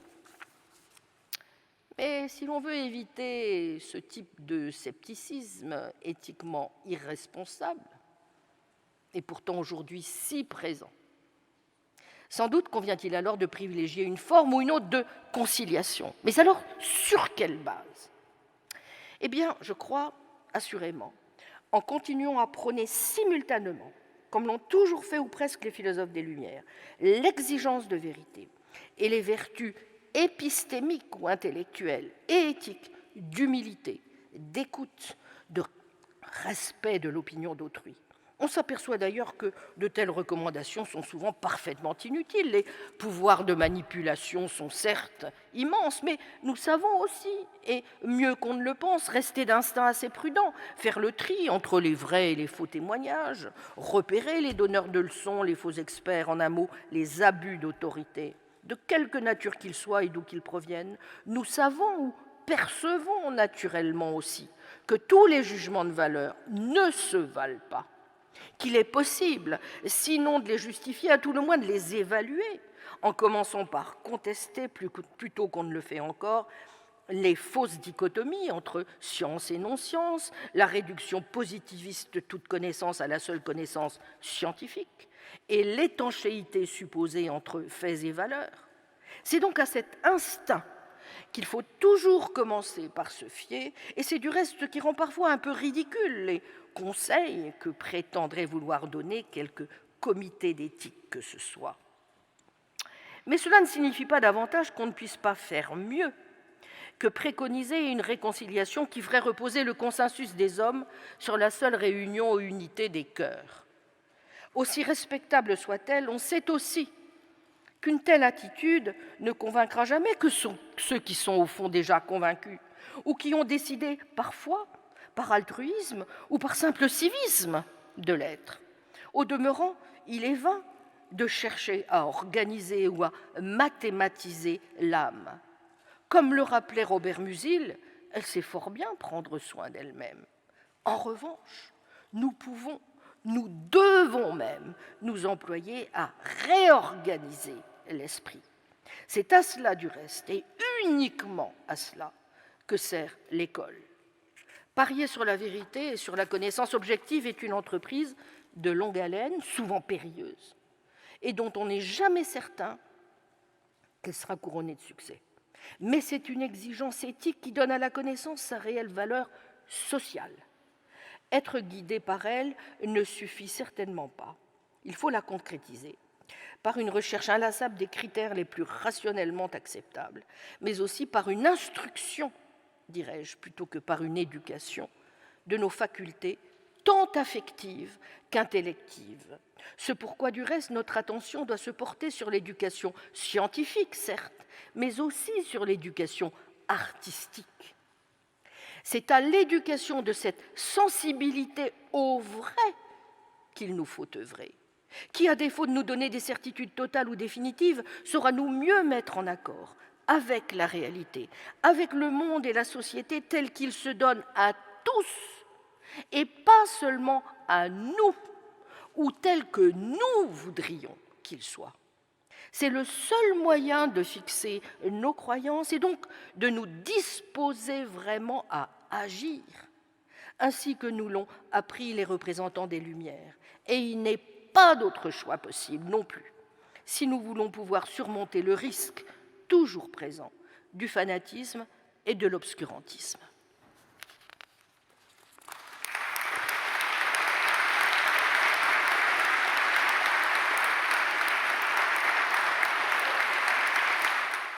Merci beaucoup à Claudine Tiercelin pour cette magnifique leçon sur l'exigence de vérité, de connaissance. Tout a été posé dans un contexte qui est le nôtre, le vôtre. À vous la parole. Merci beaucoup, Madame, pour votre excellente leçon. Ma question serait, comment peut-on poser la question, doit-on se la poser, la question de la vérité en anthropologie, vis-à-vis de l'ethnocentrisme, etc. Oui, je vous remercie. J'essaie de comprendre le sens de votre question, parce que si vous posez cette question, c'est bien parce que vous avez peut-être quelques réticences à concevoir le concept en anthropologie. Est-ce que je me trompe? Bien... c'est plutôt la question de la valeur. Comment est-ce qu'on peut être sûr qu'on n'est pas en train d'apposer... je ne sais pas, mais notre propre vision de la vérité sur d'autres sociétés? Oui, alors justement, bon, je n'ai pas eu le temps de faire un cours sur ce que c'est que la vérité, mais précisément là où je parle de vérité, vous comprenez bien que je considère que si on dit que quelque chose est vrai, c'est précisément parce que l'on considère que le vrai ne se réduit pas à ce que l'on tient pour vrai. C'est une distinction absolument cruciale que nous tendons beaucoup à ne pas faire. Et je dois avouer qu'un certain nombre, y compris de grands penseurs français, ne sont pas toujours capables de la faire. C'est une distinction pourtant fondamentale. Ce qui est vrai est une chose, ce que l'on tient pour vrai, et donc la représentation que l'on se fait de ce qui est vrai, n'est-ce pas, est totalement différent. Ce qui est vrai, c'est ce qui résiste à ce que l'on tient pour vrai. C'était le sens de ce que j'ai dit, par exemple, en prenant la question du théorème de Pythagore. Vous voyez la différence entre la représentation et la pensée. Pourquoi est-ce que 2 plus 2 font 4 ? C'est parce que, quelle que soit la manière dont vous représentez la chose, c'est quelque chose qui, à un moment donné, ne dépend plus de ce que vous teniez cette vérité pour vraie. Elle l'est indépendamment du fait que vous la teniez pour vraie. Vous voyez ? Donc il y a une sorte de résistance du vrai à ce que l'on tient pour tel, dont on doit pouvoir évidemment montrer comment on l'établit. Et là, il y a évidemment des critères d'établissement de la vérité qui sont donnés, par exemple, et pas seulement par la connaissance scientifique. Vous avez besoin d'une théorie très précise de ce que c'est qu'une raison de poser tel ou tel énoncé, de ce que c'est qu'une assertion justifiée. Dans le cas de la connaissance scientifique, comme vous le savez, il faut que vous ayez un certain nombre de critères, moins de vérification, de falsification de vos énoncés. Vous devez tenir compte des faits objectifs, de ce qu'on appelle dans le jargon de l'evidence, vous voyez, d'être aussi très au fait d'un certain nombre de critères internes ou externes de la justification. Ce sont justement des travaux extrêmement importants qui ont énormément progressé au XXe siècle chez les philosophes de la connaissance, qu'on tend souvent à ne pas regarder d'assez près, me semble-t-il, mais qui permettent d'éviter précisément ce genre de confusion élémentaire, mais que l'on fait en permanence, vous voyez. La connaissance, ça n'est pas simplement quelque chose qui relève du pouvoir. Merci, voilà. Madame. Si vous permettez que je termine, j'ai même essayé de montrer que c'est complètement le contraire, en citant le passage d'Orwell, vous voyez. C'est le contraire, ce qui me prémunit de toutes les possibilités d'atteinte du pouvoir. Est-ce que vous comprenez ? De toutes les puissances qui sont nombreuses, de manipulation dont nous faisons l'objet. Parce que nous avons été capables, justement, de comprendre pourquoi c'est vrai, vous voyez, et que ça ne dépend pas de nous.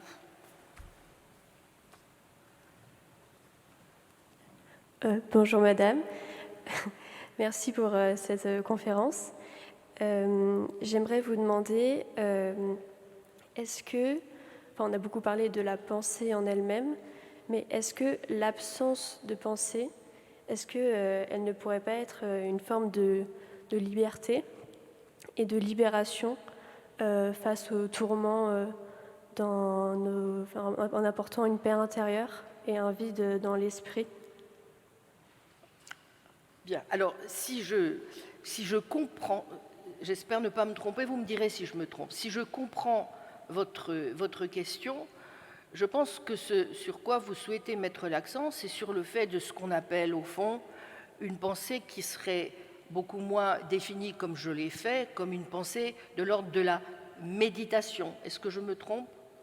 Oui, c'est ça. C'est-à-dire quelque chose qui suppose en effet qu'au fond, on fasse le vide, on soit dans une espèce de... Bon.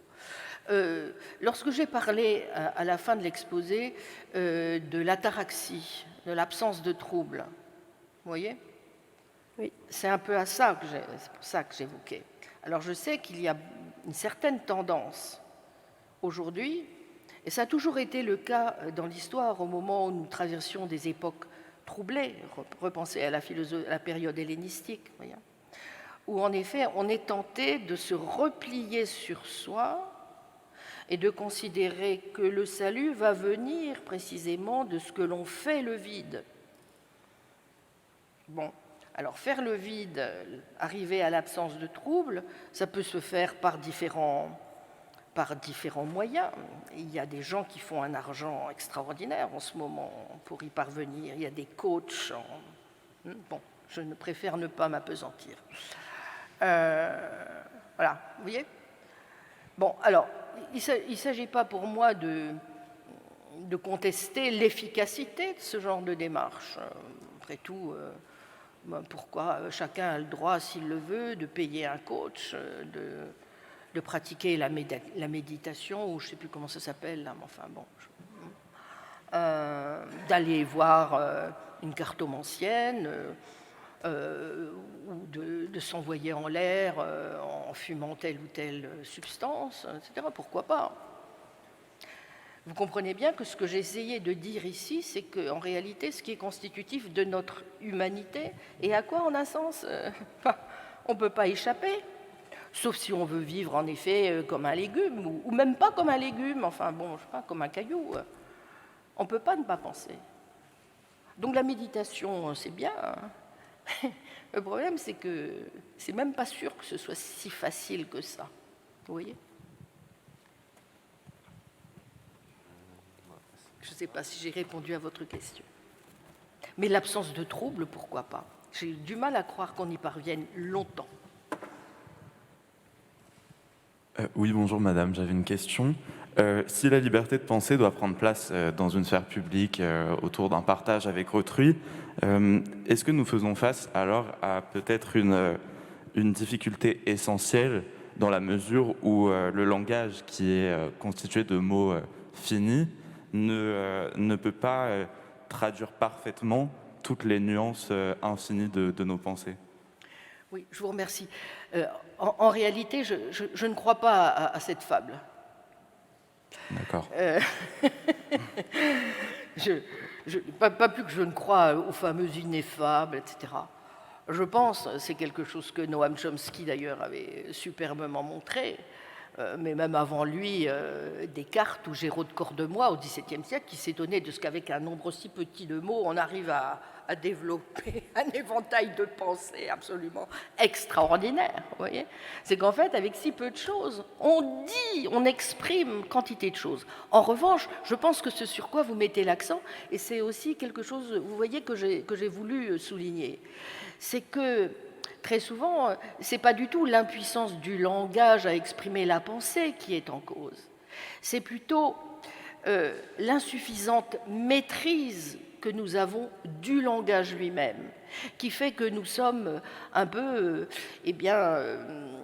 infirmes, alors que nous disposons pourtant, grâce au langage, d'outils absolument extraordinaires pour faire passer justement ce que nous pensons. Vous voyez? Et ça, j'y insiste beaucoup parce que c'est tellement important.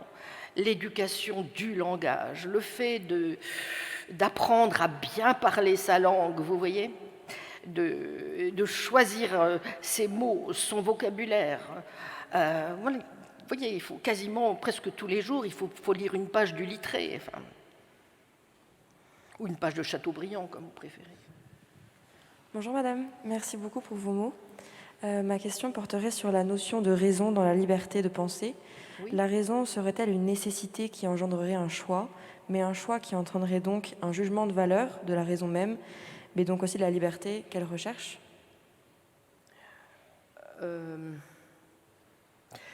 Il me semble qu'il y a deux choses différentes, au moins dans votre question. La raison implique un choix.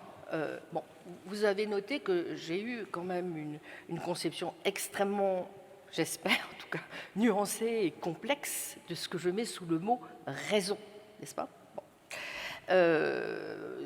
En revanche, le mot penser peut permettre, au fond, de naviguer à travers un certain nombre de concepts. Mais que la raison implique des choix, disiez-vous?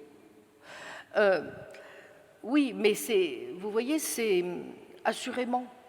Mais vous voyez, ce ne peut être que justement au terme d'un très long parcours dans lequel notre faculté de raisonner est extrêmement importante et cruciale, au cours duquel nous faisons intervenir toute une série d'éléments pour nous éclairer afin de mieux voir quelles décisions nous devons prendre, à quoi nous pouvons ou non consentir, ce que nous devons préférer, choisir, etc. Vous voyez? Voilà, donc alors je ne comprends pas, mais peut-être me direz-vous, je ne comprends pas qu'est-ce que ça veut dire en termes de jugement de valeur. Qu'est-ce que vous mettez là-dessous?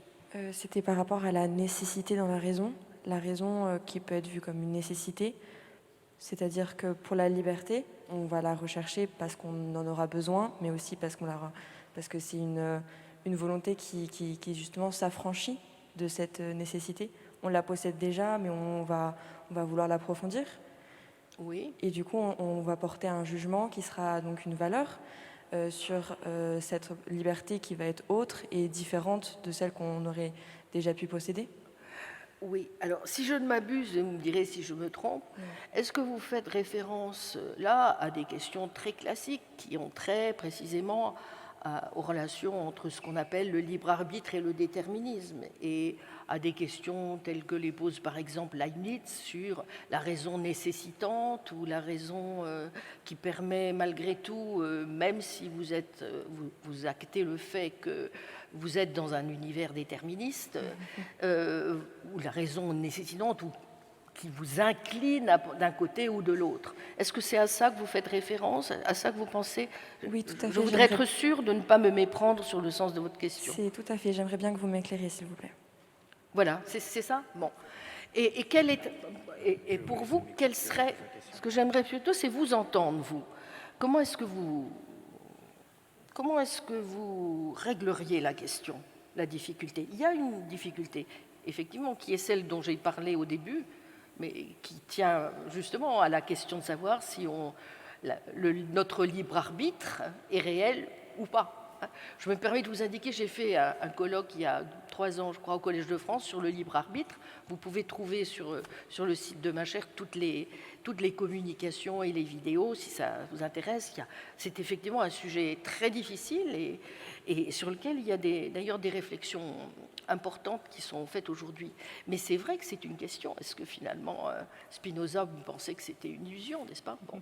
Leibniz, lui, considère qu'on peut parfaitement essayer de nuancer la question. Mais vous, comment est-ce que vous verriez les choses? Dites-moi. Je pense que la liberté n'est pas...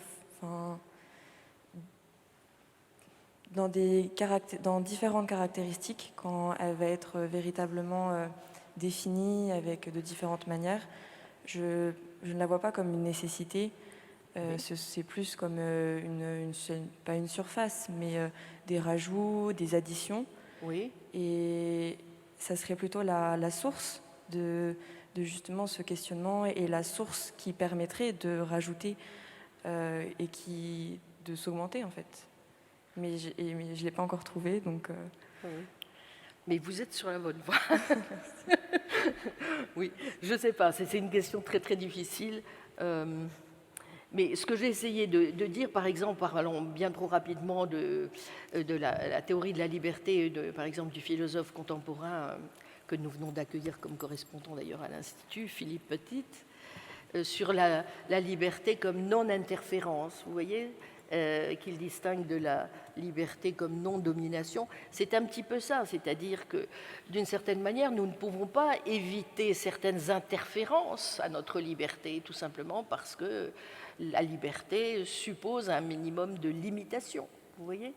Mais il peut y avoir des interférences qui ne sont pas arbitraires, vous voyez, et c'est ça l'essentiel. En revanche, ce qui est beaucoup plus problématique, c'est quand notre liberté se voit menacée parce que nous sommes la proie de gens qui nous dominent.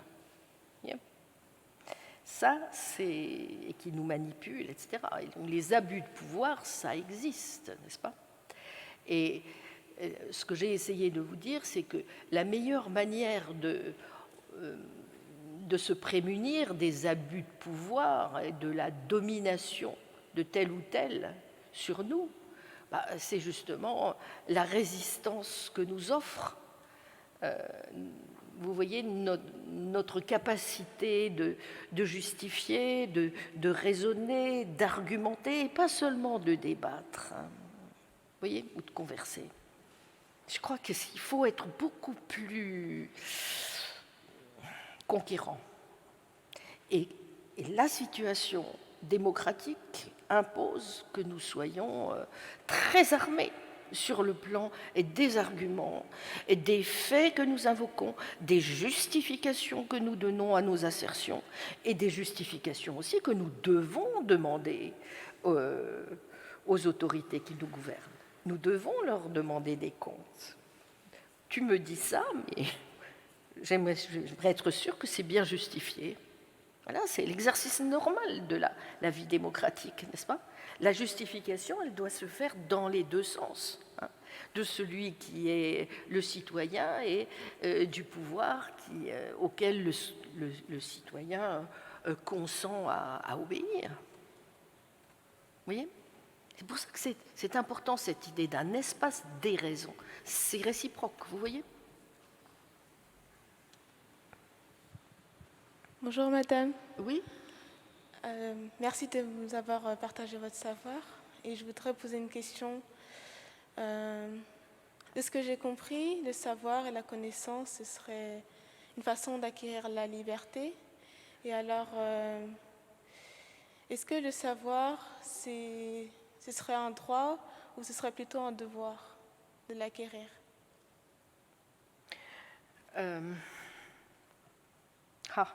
C'est une très très bonne question que vous posez là.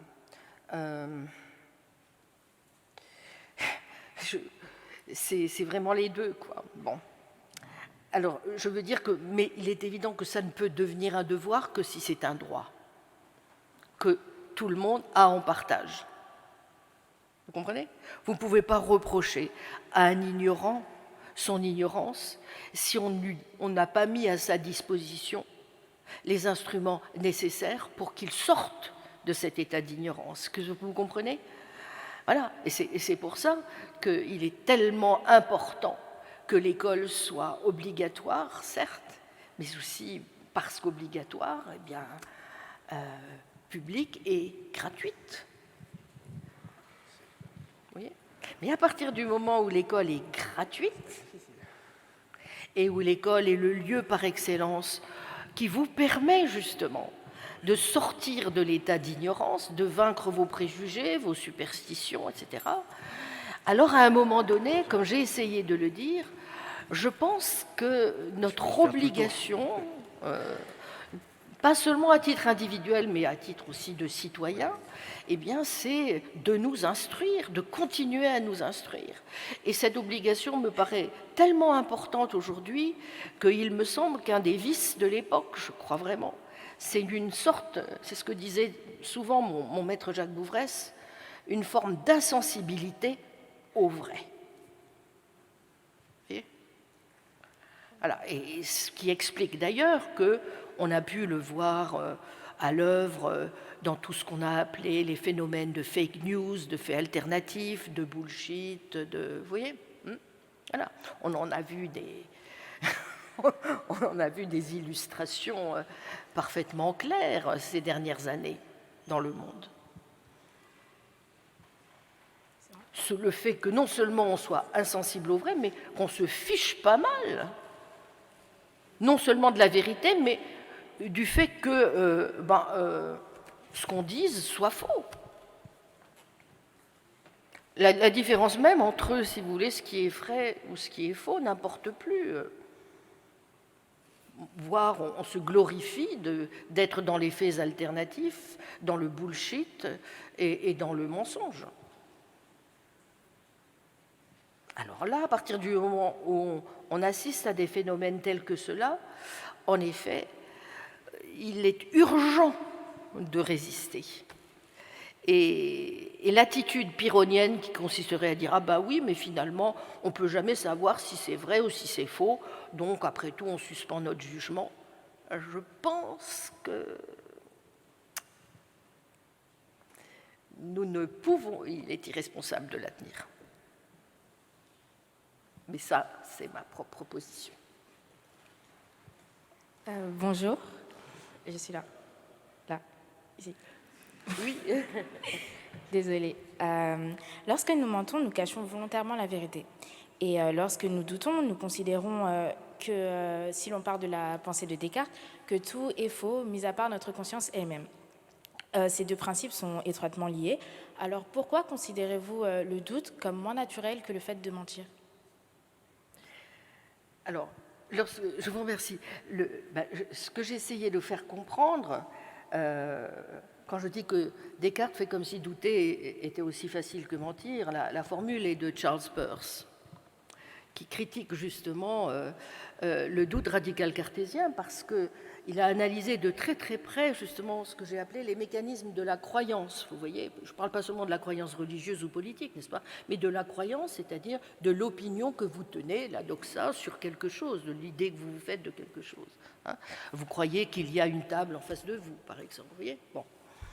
Alors, pourquoi est-ce que je dis que douter n'est pas naturel? Eh bien, précisément parce que si vous y songez, vous êtes obligé, c'est quasiment insurmontable, même si Descartes, évidemment, à la différence du sceptique, comme on sait, entreprend son opération de doute de façon, comme on dit, heuristique, ou voilà.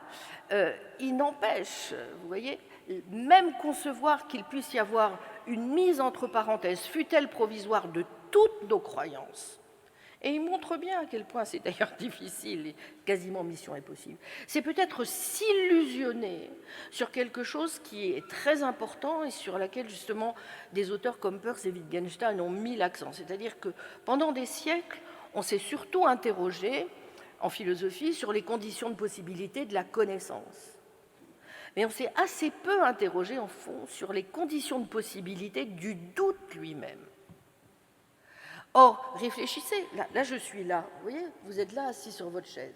Vous imaginez toutes les choses que vous devez savoir et admettre que vous savez pour être là. Il faut que vous croyiez, comme je l'ai dit, au fait que la Terre est sous vos pieds, qu'il y a du monde autour de vous. Vous voyez ça, que la journée va continuer, que le soleil va se coucher ce soir et se lever le matin. Or, en toute rigueur, vous ne le savez pas. Vous avez parfaitement d'excellentes raisons objectives d'en douter. C'est tout le problème de la vérité scientifique, si vous voulez, de la connaissance objective, problème par exemple de la valeur du raisonnement inductif, de la justification de l'induction, etc. Vous ne pouvez pas le savoir de façon totalement sûre. Il n'y a pas d'infaillibilité. Vous voyez ?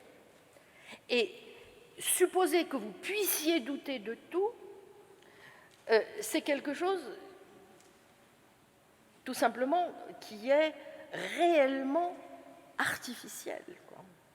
Parce que vous partez toujours minimalement de certaines croyances. Alors pourquoi ne pas en prendre acte? Et simplement vous dire que l'important, c'est de voir parmi ces croyances qui sont les vôtres, lesquelles sont fondées ou non. Vous comprenez? Autrement dit. Et ça veut dire qu'il y a une autre idée là-dedans à laquelle, je pense, il faut beaucoup réfléchir. Très souvent, la personne qui s'intéresse sur les conditions de possibilité de la connaissance, elle s'intéresse à des questions sur, pas seulement de source ou d'origine de nos connaissances. Bon, si on est empiriste, c'est ce qu'on va essayer de faire, n'est-ce pas? D'où viennent nos connaissances, etc. Mais aussi des questions de fondement et de principe. Et c'est bien ce que fait Descartes. Il cherche des principes premiers et assurés. Est-ce qu'on est vraiment obligé de penser les choses ainsi? Et je dirais que ça a même aussi, je dirais, un sens un peu politique, ce que je dis. Je pense qu'il est beaucoup plus important d'aller de l'avant et donc de chercher, plutôt que de chercher des fondements ou des premiers principes, et c'est pourtant une métaphysicienne qui vous le dit, mais c'est tellement difficile de trouver des premiers principes. Bien sûr qu'il faut le faire, bien sûr qu'il faut le faire. Et c'est notre boulot. Bon. Mais je crois que très souvent, cette recherche des premiers principes, cette recherche des fondements, ou cette recherche de l'origine ou de nos origines, fait passer un peu trop au second plan, ce qui à mon sens compte, c'est-à-dire, puisque nous sommes là, tels que nous sommes, avec nos croyances, bien fondées ou pas bien fondées, mais au fond, est-ce que c'est ça qui compte? Est-ce que ce n'est pas surtout comment nous allons aller de l'avant et donc justifier les croyances qui sont les nôtres, voir lesquelles sont vraies, ne sont pas vraies, sont dotées de bonnes ou de pas bonnes raisons. Vous voyez ? Finalement, c'est la démarche scientifique. N'est-ce pas ? C'est-à-dire, on essaie de progresser, d'avancer en justifiant un petit peu mieux les choses d'où l'on part. Vous voyez ? Et j'ai tendance à penser que peut-être que si nous nous soucions un petit peu plus de regarder les choses de cette manière, nous progresserions un peu mieux et nous éviterions un certain nombre de faux problèmes qui tendent un peu à complètement nous envahir, vous voyez ? Voilà. Bon, je ne sais pas si je suis assez claire, mais voilà, je pense qu'il faut essayer d'aller regarder de l'avant, pas trop revenir sur... Bonjour madame. Alors si je ne me méprends pas... une dernière question. Merci de la poser. Très bien, pas de problème. Alors si je ne me méprends pas, vous avez parlé de la liberté de penser comme quelque chose d'extérieur. Mais n'y aurait-il pas un problème, puisque cela n'impliquerait-il pas que quelqu'un qui ne peut pas communiquer ne pourrait pas penser ? Et si on prend l'exemple... Excusez-moi, vous pouvez rappeler votre dernier. Quelqu'un qui ne pourrait pas... Ça n'impliquerait-il pas que quelqu'un qui ne peut pas communiquer avec l'autre, qui ne peut pas utiliser le langage, ne peut pas penser ? Je prendrai l'exemple de l'enfant sauvage, puisqu'il pouvait penser avant même de pouvoir communiquer avec l'autre, et c'est plutôt une validation du fait qu'il pouvait penser précédemment. Merci. Oui, je vous remercie. Oui, mais bon, lorsque j'ai évoqué la question de l'extériorité de la pensée, si vous voulez, ce que j'ai voulu dire précisément, c'est que ça irait plutôt dans le sens de ce que vous me dites, c'est que on a tendance à dire que quelqu'un qui ne pense pas en son fort intérieur, si vous voulez, et quelqu'un qui ne pense pas vraiment. Hein, bon. Or, j'ai tendance à dire qu'il y a peut-être une illusion dans le fait de considérer que les seules modalités même d'expression de la pensée se passent de cette façon. Je ne nie pas du tout qu'elle n'existerait pas. Je ne vais pas aussi loin que certains qui disent que c'est une pure mythologie, une pure illusion. Bon. Mais je pense que la manière dont la pensée... Ce pourquoi un certain nombre d'auteurs, par exemple Condillac, vous voyez, qui a beaucoup réfléchi justement sur le langage des signes et des enfants sauvages ou des gens comme au XVIIIe siècle, ce sont des questions qui ont passionné, si vous voulez.